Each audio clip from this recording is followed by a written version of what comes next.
काला साया। यूं तो बनारस घाट अपनी खूबसूरती के लिए बहुत प्रचलित है, पर घाट के किनारे कई राज लिए बैठे हैं। ये कहानी शुरू होती है बनारस के घाट के पास बने ममता निवास से, जहाँ प्रिया लाल जोड़े में ममता के घर उसकी बहू बनकर आती है। आओ आओ बहू, घर को अपने पैरों से पवित्र करो। ममता घर की दहलीज पार कर ही रही होती है कि अचानक एक बहुत गंदी सी बास पूरे घर में फैल जाती है।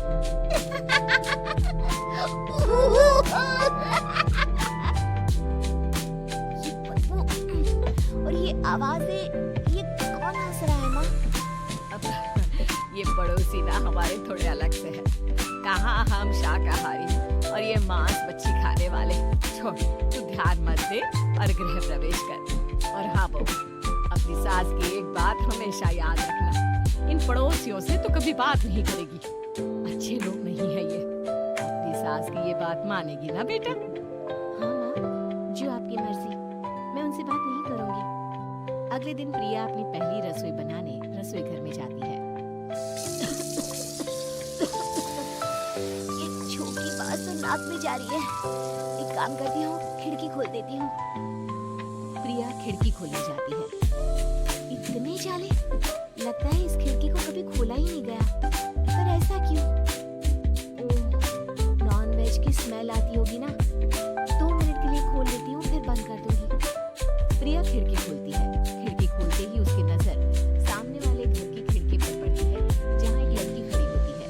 हाथों में मेहंदी, लाल रंग की साड़ी, बिल्कुल सजी धजी, मानो प्रिया की तरह ही वो भी नई नवेली बहू। वो प्रिया को देखकर मुस्कुराती है। हे भगवान, माँ ने तो इनसे बात करने को मना किया था। प्रिया फौरन ही खिड़की बंद कर देती है और तवे पर चढ़ी रोटी की ओर देखने लगती है, पर वहाँ रोटी न होकर मछली पड़ी होती है।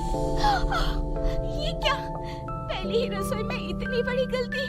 हे भगवान, अब मैं क्या करूं?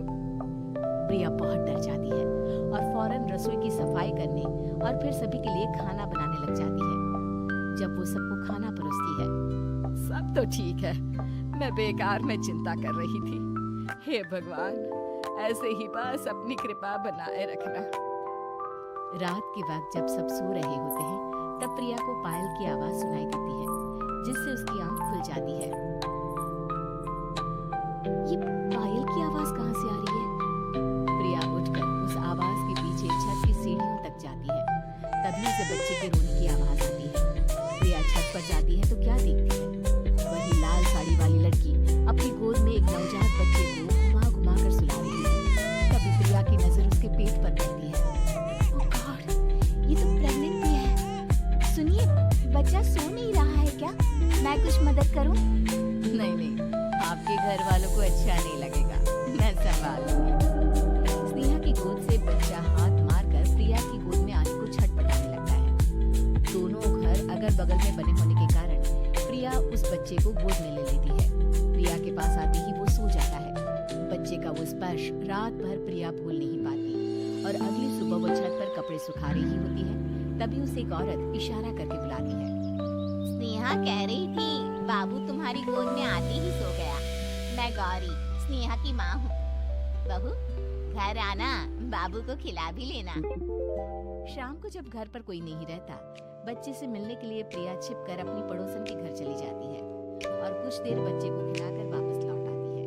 इसके कुछ दिन बाद ही प्रिया को पता चलता है कि वो माँ बनने वाली है। ममता की खुशी का ठिकाना नहीं रहता।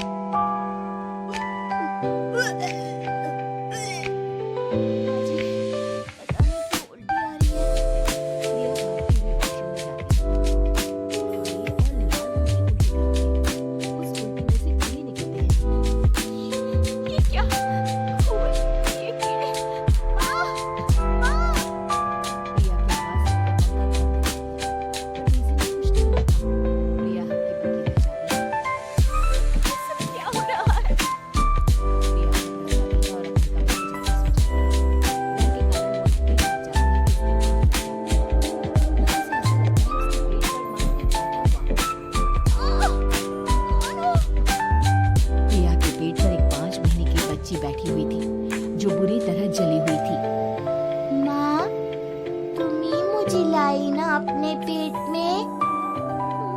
मैं तुम्हारी माँ नहीं हूँ। कौन हो तुम? माँ, देखो मैं चल गई बुरी तरह से। 6 महीने पेट में रहने को भी मुझे नहीं मिला। सहला दो ना माँ। बचाओ! बचाओ! माँ! ममता दौड़कर कमरे में आती है। प्रिया की बातें सुनकर वो सब समझ जाती है। तू कहीं बगल वाले घर में तो नहीं जाकर आई ना बहू? मुझे माफ कर दो, मैं गई थी माँ। उस घर में सब मरे हुए हैं बहू। कई साल पहले प्रिया उस घर में बहू बनकर आई थी। कुछ ही दिन में वो एक बच्चे को जन्म देने वाली थी। पूरा घर बच्चे के आने की खुशी में खोया था। एक दिन अचानक उस घर में आग लग गई। सब बुरी तरह जलकर मर गए। गौरी आज भी दादी बनने का इंतजार कर रही है और इसीलिए स्नेहा ने अपना अजन्मा बच्चा तुम्हारी कोख में डाल दिया। ममता ये कह रही होती है कि पीछे से उसके पैरों को एक बच्चा पकड़ लेता है।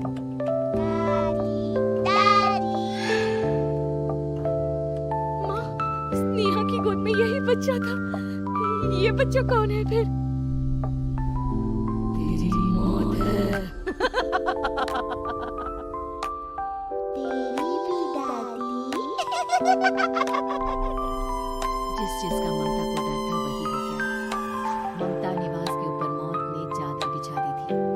प्रिया का पेट ऐसे ही बढ़ जाता है मानो 9 महीने का हो। 2 हाथ उसके पेट से बाहर निकलते हैं। बहू, संतोष को फोन कर, किसी पंडित जी को बुला बहू। प्रिया का पति भागता हुआ घर आता है। ये तो होना ही था माँ। तेरा बाप तेरे सामने आ गया तो तू सह नहीं पा रही है। स्नेहा घर में आग लगी नहीं थी, माँ ने लगाई थी प्रॉपर्टी की लालच में। और वो बच्चा मेरी पहली पत्नी का बच्चा, मेरा बेटा, जो कि उस आग की चपेट का शिकार हो गया था। मैंने तुमसे ये सब माँ के कहने पर छुपाया था। मुझे माफ कर दो प्रिया। तुम अगर चाहो तो यहाँ से जा सकती हो। मैं तुम्हें किसी भी बंधन में रखना नहीं चाहता। मेरी शादी हुई है आपसे, मैं आपको छोड़ नहीं सकती। पर उससे पहले हमें स्नेहा, उसकी माँ और बच्चे की आत्मा की शांति करवानी होगी। संतोष और ममता गौरी के घर जाते हैं। अंदर सब कुछ जला हुआ होता है। जमीन पर जली हुई लाशें बिखरी हुई थी। ममता रो रो कर अपनी करने की माफी गौरी से मांगती है। प्रिया स्नेहा के घर वालों का अंतिम संस्कार करवा देती है और ममता निवास फिर से आत्माओं के साए से मुक्त हो जाता है।